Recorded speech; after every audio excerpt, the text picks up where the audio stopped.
sa ating mga taga-subaybay. So ngayon, wala pa rin tayong minomonitor. Bayad daw. Na naman mag-YOLO. Bayad daw. Area sa loob at paligid ng Philippine area of this month.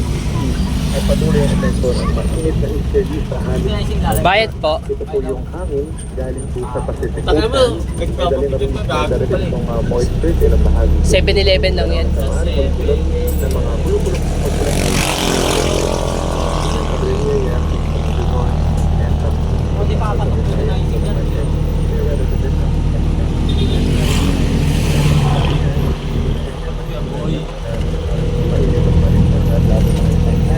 Sa Metro Manila, expect po natin 30 degrees yung ating maximum air temperature. Hindi pa rin sa paano yung tinatawag natin na event para magpataas ng system. Then other areas din po, hindi pa rin umabot sa 30 degrees ang temperatura ngayon tanghali.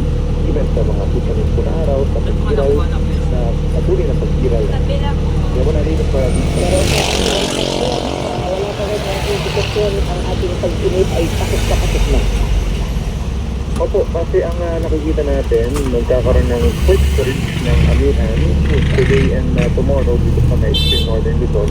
Tapos pagtapit po ng middle of next week, meron ulit panibagong surge ng amihan sa northern Luzon. So hanggat present ang amihan, regardless kung gaano pa yan kalakas, hindi pa rin tayo agad-agad makakapag-declare ng pagtatapos ng pag-init. Anong taglatang po?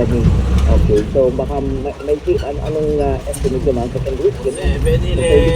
Middle of March po ang on the average even in the past few years po. Ayan, so dapat sa ngayon pa lang pinaghahandaan na kasi mainit na, Sir Ben. Pagka nasa labas ka, medyo nakuha. Ito po tayo lang tayo, Starboy!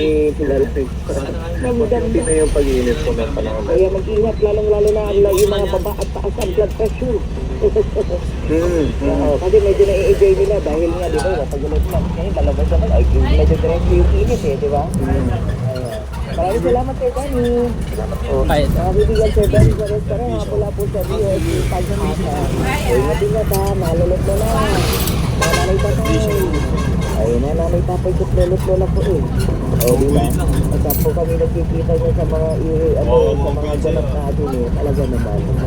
Ay, so happy to see them, to see all you. Ang ating mga lolot-lola. Kaya